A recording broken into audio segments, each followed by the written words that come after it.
Welcome to this week's edition of Houston Football Central as we come to you from the Valenti School of Communications alongside head coach Major Applewhite. I'm Kevin Eschenfelder, and we're hoping you're having a good Thanksgiving week. Let's start things off, Coach. First things first, let's get back to the Tulane game, and a game that I know one of the more disappointing games of the season for you, but our Rebecca Creek game recap. Go back and look at that. Missed opportunities. Defense did some good things, but basically missed opportunities. Is that how you sum this up? Yeah, I mean, we talk about, there's four things. There's a plan to win. Number one, play great defense. And in the first half, there were some times where offensively we get a first down or two and punt and flip field position, and that's part of it. Obviously, you want to score every drive, but we consider playing great defense on the offensive side of the ball, taking care of the ball or getting 2 first downs. And we turned the ball over and gave a short field and gave up a field goal early, and we didn't play great defense on the offensive side of the ball. Defensively, they were averaging 250 yards running a game, held them to 160. Gave up 20 points, should be good enough to win, but third downs. They stayed on the field too long. They chewed up a lot of clock, that shortens the game, and you miss those opportunities. So we didn't play great defense when we needed to on third down to get them off the field, and obviously late in the game we gave up a big pass play. The turnovers hurt us because they got 3 points off of turnovers. And then you got to score and prevent touchdowns in the red zone, and we had 4 opportunities. That's 28 points potentially, and we walked away with 10. So that's ultimately what happened in terms of losing the football game. And but then we've got to go back and ask the bigger questions. Why? Why did this happen on third down? Why did Banks get free on third down and continue to extend drives? Why did this happen on a 4th and half a yard play and we can't get a half a yard? Why did this happen on this turnover? Why is there a penalty that knocks us back out to the 22-yard line, first and goal from the 22, and we've got to settle for a field goal early? And go back and answer those questions as coaches and players. You look at offensively from a standpoint of, I think the 2 big plays, well, 2 obviously huge plays. You go forward on 4th and about a foot from the 6-yard line. You don't get it there. And then you come out in the second half and you're thinking, okay, we flipped the momentum here. We're going right down the field, and Derek throws a pick in the end zone. Yep. Those are 2 plays. It seemed like 2 real turning points in this game. Would you agree? Yeah, it is. And from the standpoint of, if you're going to take all that time off the clock and march the ball all the way down there, you got to get points. And if you're not, then you're falling right into their hands in terms of shortening the game. You're making it even shorter. So those are the things that we have to do, and we didn't do. When you talked about defensively going back and looking at what getting off the field, because that's something you guys you've been good at, and what was it about? Was it an assignment? Was it the defenses that you were in, the things that you could fix? And because this is another team, it's the same yet different coming up against Navy, and we'll talk a lot more about Navy, but they're a team that if you don't get them off the field on third down, you may not touch the football for a while. Right. It's a little bit different in terms of third down versus Tulane versus Navy. Mm-hmm. Navy on a 3rd and 5, 3rd and 6, will consider running it because they'll go for it on 4th and 2. So how you play third down is a lot different. That's not necessarily a passing down for them. Tulane, it was a passing down. So you've got to have eyes on the quarterback. You have to have a spy who's going to make the tackle. You have to stay in your rush lanes and be disciplined, or that guy will hurt you. And it's the exact opposite of what happened against Quentin Flowers in South Florida. Those games were really mirror images of each other in terms of not a lot offensively from either team in the first half. Come out in the second half, start trading blows with each other back and forth. You take the lead, and then when it came time for us to throw the last punch, we didn't convert on 4th down to go back up 24-20, and we didn't hold them on a 3rd and 8 to get the ball back and try to go score again before clock ran out. The light always shines on the quarterback. His second start, can you evaluate Derek's effort? I thought he did a lot of good things, especially on the ground. Yeah, and I talked with him yesterday, on Sunday, and it's hard playing that position because usually it is 2 or 3 plays that will be the difference in whether you thought you played really well or whether you thought you played poorly. And there's a few plays that he wants back. There's a turnover in the red zone. And some other plays that he would want back, the 4th down incompletion to end the game. But there's a lot of things that he did early in the game to keep us in the game. And there's other things, special teams plays, defensive plays, and he knows that he didn't lose the game, but it's hard on him. He's a competitor. He takes it personally, and he looks at it from the standpoint you want your quarterback to look at it from. Forget everybody else and their mistakes. If I would have done what I need to do, we'd have still won anyway. And that's the type of competitive nature and the leader you want, and I'm glad he's that way. All right, the Cougars drop that one to Tulane. Next up, of course, senior day and the season finale against Navy. Head coach Major Applewhite, he'll be rejoining us a little bit later in the show, but when we come back, we're going to go beyond the box score. That's next on Houston Football Central.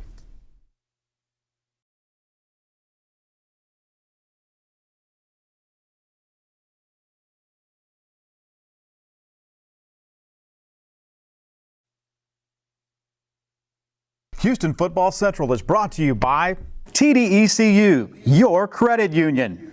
Academy Sports and Outdoors, the right stuff for Texas since 1938. By Rebecca Creek Distillery. Rebecca Creek, fine Texas whiskey, Texas in a glass. By Coca-Cola. TxDOT, always make a plan for a sober ride before heading out to watch the game. Welcome back to Houston Football Central. Time now for our TxDOT Beyond the Box score. And today we're going to take a closer look at one of the groups that really couldn't play football without them, the equipment folks. Well, for an away game, the preparation basically starts right after the game is finished. So the players have to pack their shoulder pads, their cleats, and whatever accessories they want to wear. They'll pack their bags and we'll go through and we'll make sure that they have their knee pads, their thigh pads, whatever gloves they want to wear for the game. Once all the trunks are packed, it's an interesting game of Tetris we have to do to make sure all the trunks fit properly, and then throwing all the player bags in there to go to the roadside as well. And I'd say that takes a good hour and a half after practice.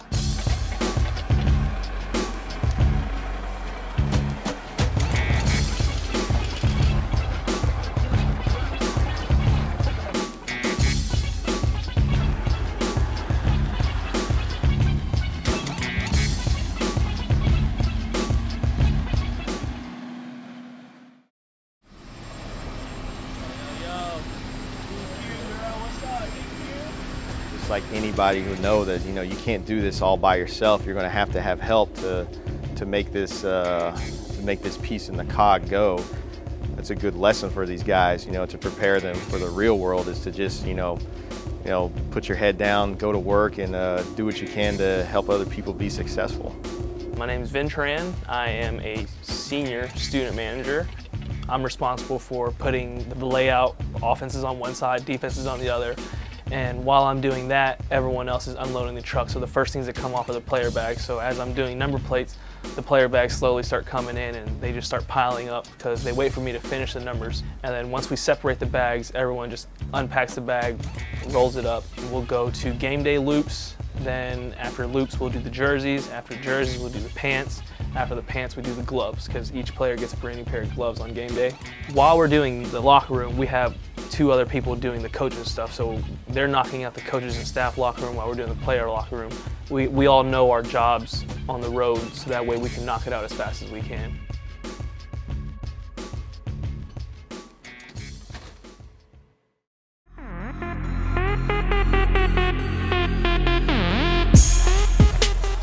Easy.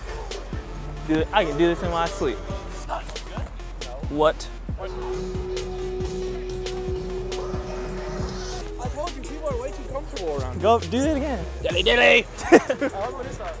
Dilly dilly. Let's get in here.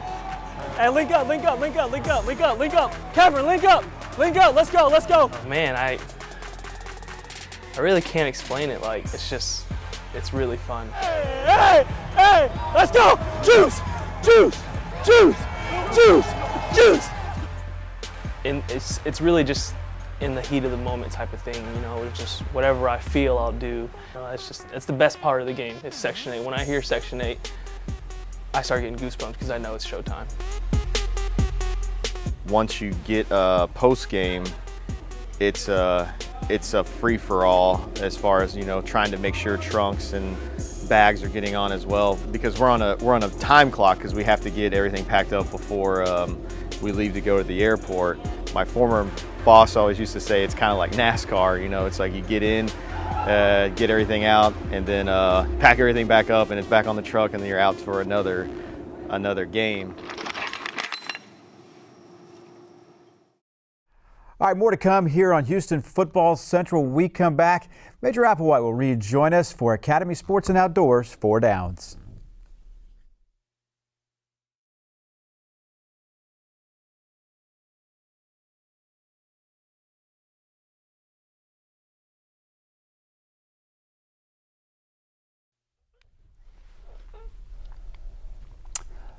A Memorial Hermann Ironman Sports Medicine Institute Player of the Game, Linnell Bonner, The senior started his career as a walk-on out of Decaney, but my goodness, what a career he has been able to put together. He had a big game against Tulane once again, back-to-back good games for Linnell Bonner, and he is our Memorial Hermann Player of the Game. We welcome you back here in studio alongside head coach Major Applewhite. Kevin Eschenfelder back with you, and it is time now for Academy Sports and Outdoors 4 Downs. And I want to start with first down. It'd be a good place to start with the first down. De'Aaron King, and not just necessarily where he was against Tulane, but where he has progressed, albeit a small sample size, but 2 starts in and basically 2.5 games that he's basically played at quarterback for you, where he is right now. Well, number one is the leadership and the competitiveness. That's the first thing. He's leading your offense. It's the personality that your entire offense is going to take on. So your quarterback has to be tough. And he's a tough player and he's a tough competitor. That's the number one thing in my mind. Accuracy, arm strength, foot quickness, all that stuff matters. But if your quarterback getting tough, you're not going to have a tough offense. And he's a tough young man. He's a competitor, and he's doing a great job from that standpoint. Makes tremendous plays with his feet. I think people underestimate how well he can throw the ball. Accurate. He sees things well. Height is always mentioned, but you see passes, 2 or 3 balls he throws over the middle of Linnell in the Tulane game, puts the ball right on the money. Linnell makes some good catches, but he can see things and he can get the ball there, and he's just continuing to develop, and he'll get better and better and better. As an offensive mindset, though, there's ways you can get around that, aren't there? I mean, if you got a guy, doesn't necessarily have to be a 5-step drop guy and then look over the right. defense, right? That's from a layman's standpoint, not to be contrarian, but people can blitz off the edge. Yeah. And when you try to roll out with people blitzing off the edge, doesn't work too well. That's not good. Yeah. So people understand you have mobile quarterbacks. They're going to send people off the edge and try to contain him and slide him up into the pocket to where he can't see. So you've got to pick and choose those opportunities and find them wisely. And when you see him, you got to get to him right now as a play caller to get him on the edge where he has a threat of his feet or throwing the football. But I guess it brings me more comfort and understanding confidence knowing that he can sit back there. He can find those lanes. Critical, conversion on a slant to Steve Dunbar on 4th down. He slides in there, he's got people all around him, puts the ball right on the money, and converts it before the 4th down that we didn't convert. But that was a question by a lot of people, but he finds ways to see those things. Let's move on to 2nd down, Academy Sports and Outdoors 4 Downs. I want to ask you about bouncing back, because what this week was like after a tough loss, and you just don't have a whole lot of time to get ready, and Navy's coming to town. Yeah, I mean, you've got to move on from the scheme standpoint. I don't move on very well. It pisses me off. I'm upset about those type of things. I use it as motivation to do better because I'm unsatisfied with my performance. And, I think most competitors are that way. Now you've got to move your mind onto opponent, what they're doing, focus on those things, but you can still use the raw emotion of disappointment to drive you and do better every day. 3rd down, Navy's offense that you have to face. It's unique. We've all hear the story all too well. Right. What are some of the big keys as far as facing that offense? There's so many things, but the first thing that you have to do is you have to communicate. There's a lot of formations and things that they'll present you with to make sure that you're properly aligned, and then you get your responsibilities for the dive, for the quarterback, for the pitch. So you've got to communicate, make sure you get the call, see the formation, align in the right place, and know what your job is. Now once you know what your job is, you've got to execute it. There's going to be somebody on dive, there's going to be somebody on quarterback, there's going to be somebody on pitch. They have to make the tackle. So communicate, tackle well, and then you've got to create stops because the game is going to get shortened. So generally the rule is about 5 stops and you're in good shape there, and then you've got to protect against the big things. The play action passes where you've got your nose in there in the box, you've seen it 7 or 8 times in a row, and now there's a play action post over your head, and that's what you've got to prevent. Real quick, and I don't need to shorten this, but 4th down, we're going to talk about the seniors and what they've meant to this program. Tremendous.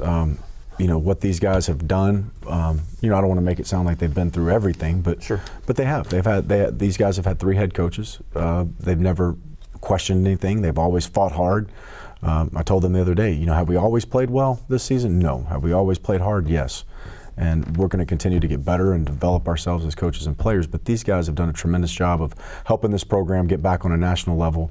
And there's just so many stories from Linnell Bonner as a walk-on to, I mentioned, DeJuan Hines is going to leave here with an undergrad degree and a master's degree. And he started off Not bad for a quarterback. Well, he's played 4 different positions, had 3 different head coaches, and he's got 2 degrees. So he's done a hell of a job. And he's been a part of some of the biggest wins in the history of this school, whether it was Louisville, whether it was Florida State, whether it was Oklahoma. Coach, always good. Thank you. Visiting with you. Happy Thanksgiving to you. We got more to come here. We'll wrap things up, get our Nissan keys to the game next on Houston Football Central.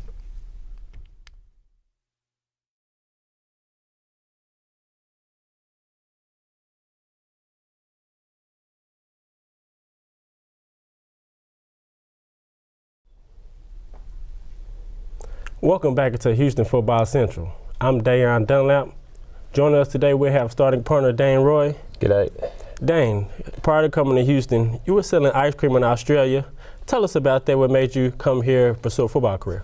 Oh, I really enjoyed my job selling ice cream. I got to taste any ice cream that I wanted at the time.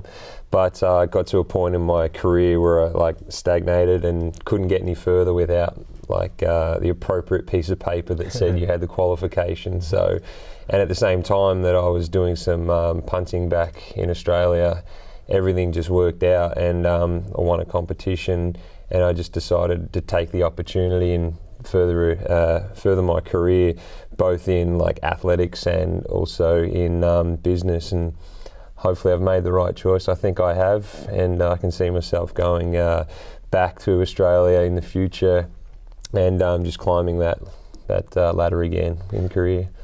You've been a starting punter for Houston for 2 years now, averaging nearly 40 yards a punt, while almost half of your punts landed inside the 20. What do you enjoy most about being a starting punter for a college football team? I enjoy the challenge it presents every week, because you don't know if you need to punt every week, or you don't know, you might have to punt 11 times like I did last year against Tulane. It's just it's a challenge every time we run out there. I try and make the practices even harder than the games, because the coaches can stop it at any point and tell you to go back and do it again. We can't really do that in a game. Right. So, and I seem to get into a zone on the game days where everything just works.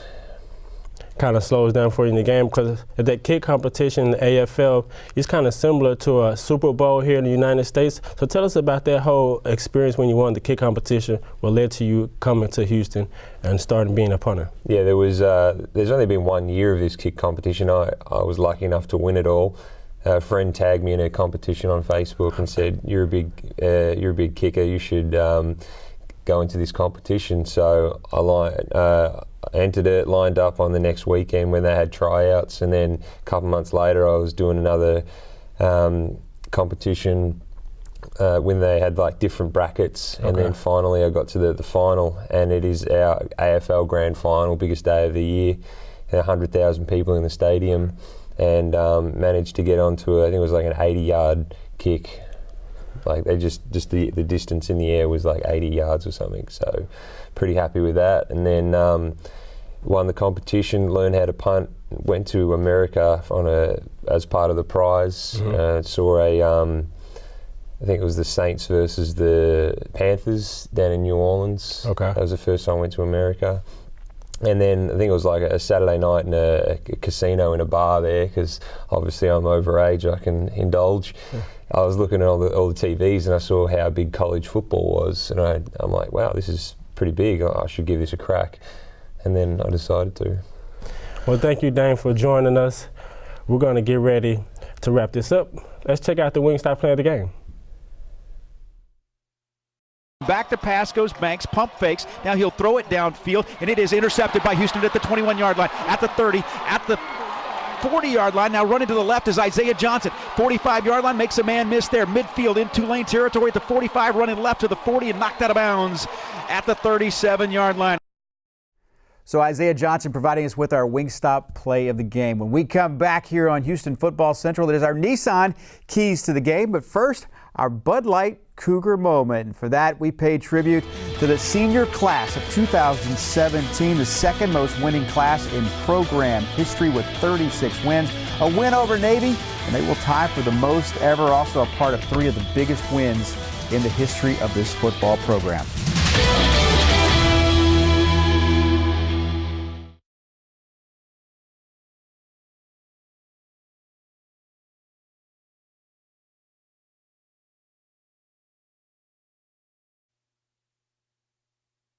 Houston Football Central is brought to you by IBEW Local 716. We take pride flicking on the switch and lighting up the world. By Taco Bell. By Statoil, the power of possible. By Bud Light, proud friend of Houston Athletics, famous among friends. Please enjoy responsibly. By the Valenti School of Communication, building the next generation of storytellers. Hey, welcome back to Houston Football Central. I'm joined now by Ted Pardee as we get our Nissan Keys to the Game. Let's start on the offense for the Houston Cougars, what do you got? Well, I think the Cougars need to get back to basics. Let's do what we do best, play ball control. Don't try to do something you're not comfortable with. Don't turn into a scrambling team, and don't turn into a team that forces it. Let's play ball control. And that starts with D'Eriq King. This past week, D'Eriq threw 2 interceptions, untimely interceptions. That's outside of the norm for him. He's a much better player than that, and I think that it starts with, just getting back to basics. Don't try to be crazy, right? Run the ball the way the Cougars know how to between the tackles, and then let D'Eriq use his arm. He's a great passer. When you play Navy, you always think defense. You're always that key, know your responsibilities and take care of your responsibility. What are your keys defensively? Well, the Cougar defense is going to have their hands full, let's be honest. I mean, this is a fantastic Navy offense. They're currently 5th in the conference, so usually they're number 1 or number 2 in the conference, but this Navy team knows how to control the ball. They don't make mistakes, Kevin. They don't turn the ball over.